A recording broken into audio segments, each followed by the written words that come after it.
Once you get seriously into photography, you're invariably going to come across filters and how you can use them to control light that lands onto the sensor through the lens. Like most photographers, you'll jump down the rabbit hole that is post-production, and a quick search on Google is going to give you a multitude of results on how you can blend photographs in order to be able to create a better photograph. There are two basic rules of thumb over here. You either have the group of photographers who believe that you can do everything in post-production, or you have the group of photographers that believe filters are necessary in order to be able to better control the light that lands on the sensor.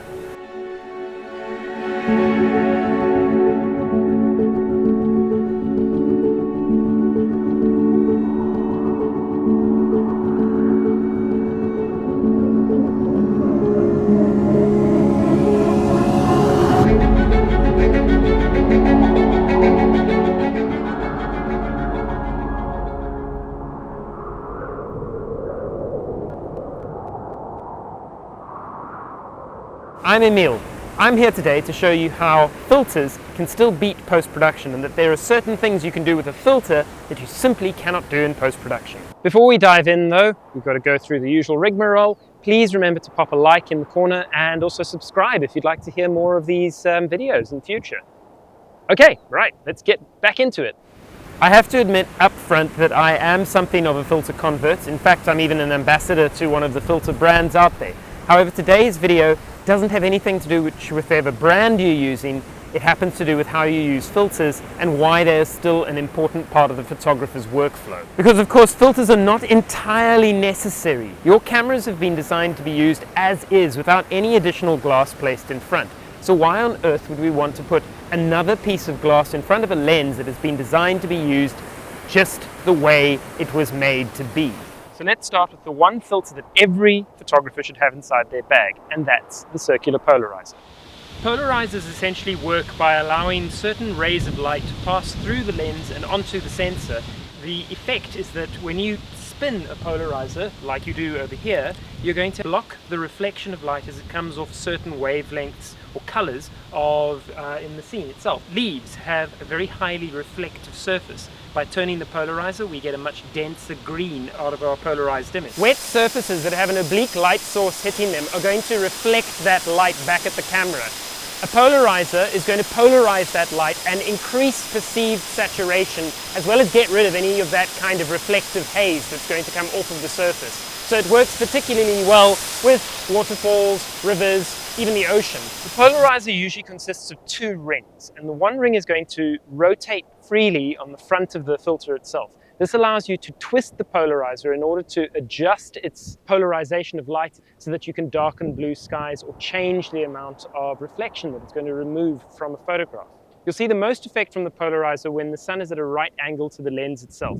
As soon as the sun is directly behind the photographer or directly in front of the photographer, you'll see less effect in terms of how dark the sky gets when you rotate the polarizer, but you will still see a change in the amount of haze and reflection that comes off surfaces like water surfaces, grass, and obviously green leaves, for instance. The next filter that photographers are likely to use in lieu of post-production is a filter called a neutral density filter.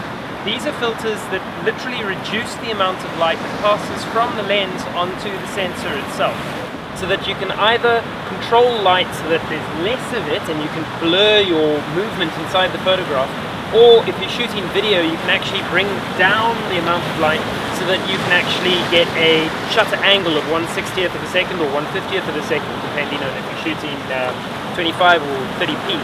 A particular use of neutral density filters for stills photography, of course, is to drag the shutter. This allows us to create those cloud scuds that move through the sky, and you can actually see the movement in a single frame. Neutral density filters come in a range of strengths which reduce the light, and we talk about these in stops.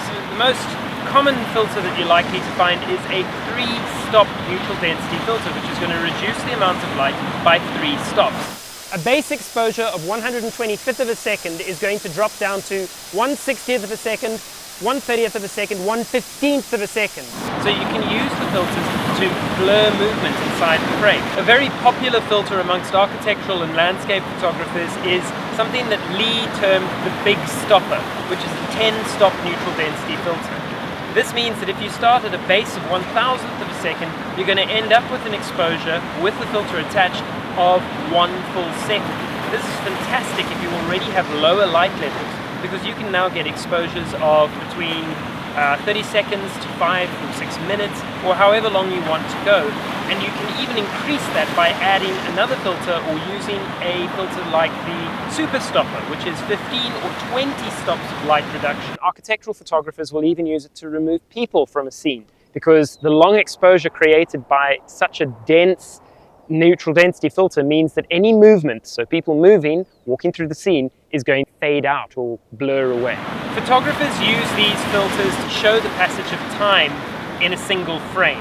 So if you want the waves, such as here at Hole in the Wall, to be showing some movement over the rocks, you'd use a neutral density filter to drag your shutter to a shutter speed that is slower than the camera is actually able to achieve without the filter. It is technically possible to achieve the effect more or less in post-production by merging dozens to hundreds of images, but you're always going to get a slight jitteriness to the photograph itself.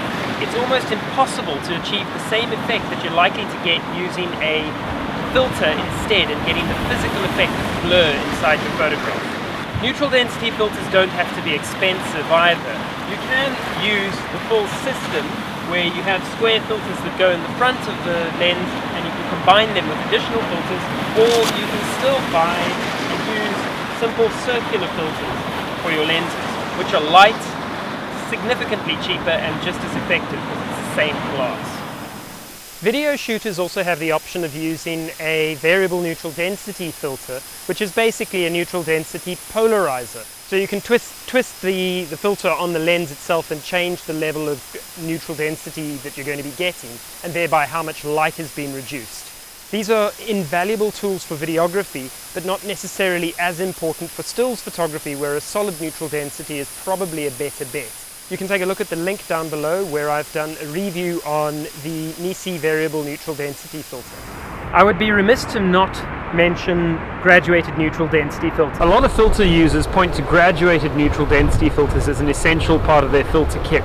Now there's a reason why I've left this until last. This video is all about filters that you cannot replicate in post-production, and graduated neutral density filters you very much can. The simple process by which you do this is to take two photographs, one for the foreground where it's nice and dark and one for the background where it's a little bit lighter. You'll then put them into Photoshop, blend the two together, and voila. So you don't actually need a graduated neutral density filter. In the days of film though, this was an essential piece of kit because you didn't have the opportunity to be able to take a double exposure and then post-process it in Photoshop. You just couldn't do that. A graduated neutral density filter is essentially a filter with a darker portion that will be placed over any highlights, like a sky inside a photograph, and the clear portion is over the shadow section of the image. And in fact, this video that I'm shooting right now has a 3-stop medium graduated neutral density to be able to manage the highlights in the sky and the shadows in the foreground. These filters come in various strengths as well as various gradations. So this is a hard graduated filter and this is a soft graduated filter, simply based on the gradation from dark to light. Using grad filters is fairly easy, but always requires the use of a square filter system. So it is somewhat more expensive than simply using neutral density filters and circular polarizers with a circular filter system. These work pretty simply, and you can look at some other videos that I'll post in the details below on explaining, for instance, the Nisi V7 filter kit. What I'm going to do is I'll take a filter and I basically slide it into the filter holder itself, and then using the live view on the camera or a viewfinder, you then place it such that the gradation is going to be somewhere around the horizon. This is where it becomes quite important to decide which graduation you should use with your filters. So horizon, like I have in the background over here, would work quite well with a medium or even a hard graduated filter. But as soon as you have mountains in the image that jut above the horizon, a softer filter is going to work so that you don't end up with a dark top line to your mountains and a very obvious gradation in the photograph from the filter use. Looking at the filters, here are the differences between a hard grad, a medium grad, and a soft grad. One place where these graduated neutral density filters are essential though is still with cinematography, for the simple fact that you can't actually do a double exposure when you're filming. So if you're doing video, particularly high-end video, and you still need to try to control the highlights in the skies with the shadows in the foreground, a graduated neutral density is probably the easiest way to go about this. At the end of the day, you can't really hold a firm line as to whether filters are completely essential or that you never need to use filters. It's just another arrow in the quiver of tools that you actually have as a photographer. I am personally a fairly strong filter user, and I'll use it in a combination with using Photoshop as well to be able to create my images. I see filters as a particularly easy way in order to get everything as right as possible in camera. Because I'm a photographer, I want to be behind the camera, not behind a computer. As mentioned through the course of this film though, it is clear that there are certain things that filters do better than post-production. Post-production doesn't allow you to drag the shutter on your camera. Post-production doesn't allow you to polarize the light that falls through the lens onto your sensor. So there are certain things that your camera does better with the use of a filter on the front of the lens as opposed to trying to fake it in Photoshop. Thanks for watching the video. I hope it's been useful. I'm hoping to do more of these. I realize they don't come out as frequently as I'd like to. This is just a part-time thing that I do along with everything else. I have enjoyed putting this one together over the course of several workshops that I've been running with Nature's Light. If you'd like to see some more videos like this, please remember to subscribe. It goes a long way to supporting the channel.